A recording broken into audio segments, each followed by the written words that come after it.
Odri, você falou lá no começo sobre seleção natural, né? E eu queria entrar um pouco nesse ponto, porque eu acho que todo jogador meio chinelinho tá escutando você falar nessa parte, fala, pô, maravilha, lá 30, 40 minutinhos e é o suficiente. E eu queria comentar até sobre isso, né? Sobre essa parte de...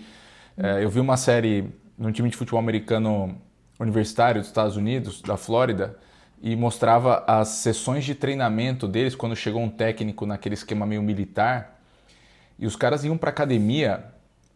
E, cara, tem vídeo do, assim, dá medo. Os moleques, eles se batiam pra ir pra fazer supino no máximo, no talo, peso e todo dia. E eles começaram, assim, contando que a primeira semana todo mundo queria se matar. Assim, o pessoal achava que não ia aguentar. Na segunda semana eles estavam um pouquinho melhor. Na terceira semana os caras estavam voando, fazendo os treinos mais fortes, já com aquela...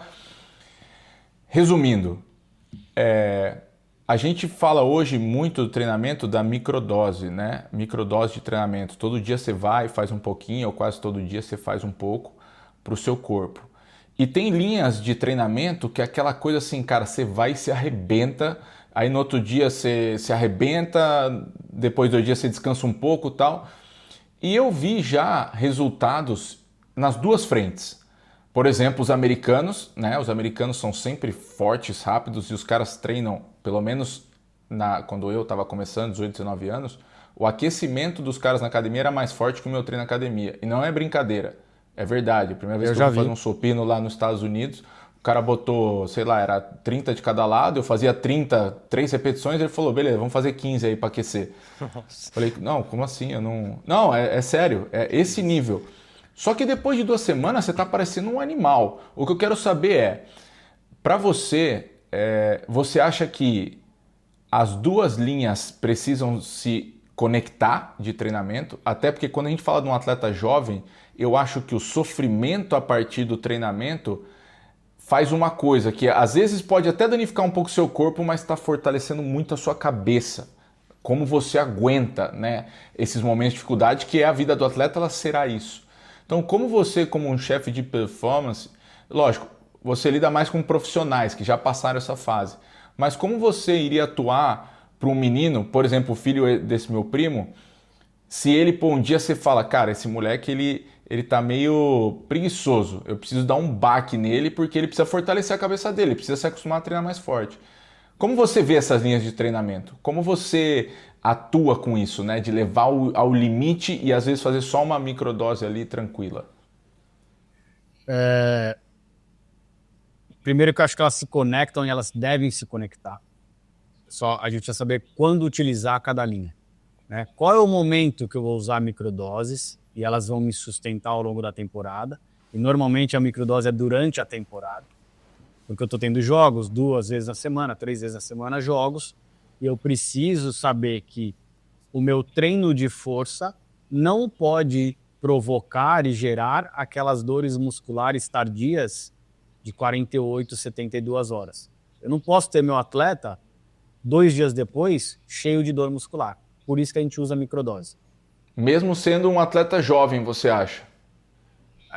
Mesmo sendo um atleta jovem. Só que eu trago um ponto. A microdose que a gente utiliza no seu treino, ela é a microdose do Benite. Mas a microdose que eu vou usar com outro atleta, ela pode ser a microdose desse outro atleta, que talvez possa ser o dobro de volume que eu estou fazendo com você, ou metade do volume que eu estou fazendo com você.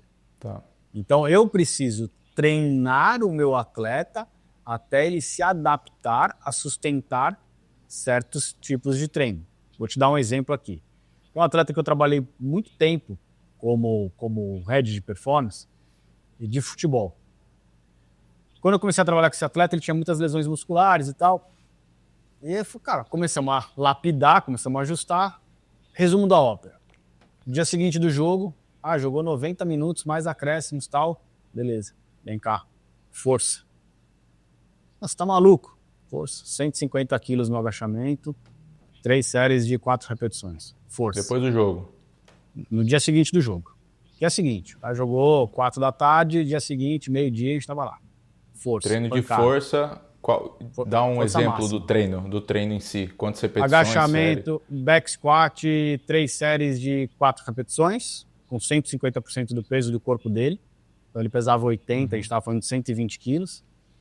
Um afundo simples, 2 séries de 5 de cada lado, né, alternando a perna, 40 quilos, 2 halteres de 20, um stiff para a cadeia posterior e às vezes até colocava um nórdico aí para a cadeia posterior. Ou seja, um cara que estava tendo muitas lesões musculares, no dia que geralmente ele falava, agora eu preciso descansar para não me arrebentar, você foi e meteu força para ele no dia seguinte. Só fazia recovery no dia seguinte. Nos 2 próximos dias ele só ficava na maca fazendo massagem em banheira quente. Tá. Eu falei, não. Então ele força. jogava no sábado, domingo fazia força, aí o recover era segunda e terça. E o que é mais interessante, tá? Para você entender do efeito, pensando no treino de força que a gente está falando. 2 dias depois de um jogo, no futebol é bem comum a gente fazer a termografia, que é aquela foto que mostra picos de inflamação do corpo do atleta. Então eu vejo quanto está inflamado a parte da frente da coxa, a parte de trás da coxa, a panturrilha e tal, adutores. Vejo se tem alguma queixa, se ele falou que tô com a posterior pesada, e aí eu vejo, tem uma temperatura aumentada ali, realmente está inflamado. A gente mensura CK, que a CK nada mais é do que a gente produz CK no nosso corpo. Mas o que é a CK? Eu pego furando o dedo aqui, um pouquinho de sangue ou na orelha, mas a CK é assim, quando eu tenho aquelas microlesões no músculo por causa de um treino de força, que são aquelas lesõezinhas que deixam a gente dolorido nos próximos dias, quando eu rompo ali, quando eu tenho o rompimento de pequenas fibras dos músculos, saem CK de lá de dentro e caem na corrente sanguínea. Então, quando eu mensuro a CK 2 dias depois do jogo, é como se eu estivesse vendo quanto que tem de CK no sangue dele, eu consigo entender qual que é o pico de inflamação que ele atingiu no corpo dele.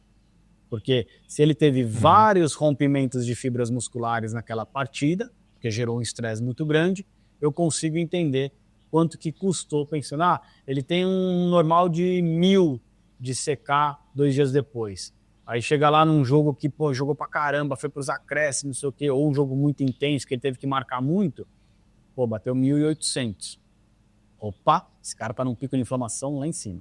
E o que é legal? Com esse atleta, ele tinha um pico de inflamação, de CK ali, no +2, né, que a gente chama de match day +2, né, 2 dias depois. E aí, quando a gente introduziu o treino de força no +1, no dia seguinte, depois de 6 semanas, o padrão dele de CK abaixou em torno de 30%. Por quê? Ele recuperava muito mais rápido. Porque quando eu tenho pico de inflamação, eu também tenho pico de cortisol, que é o hormônio do estresse.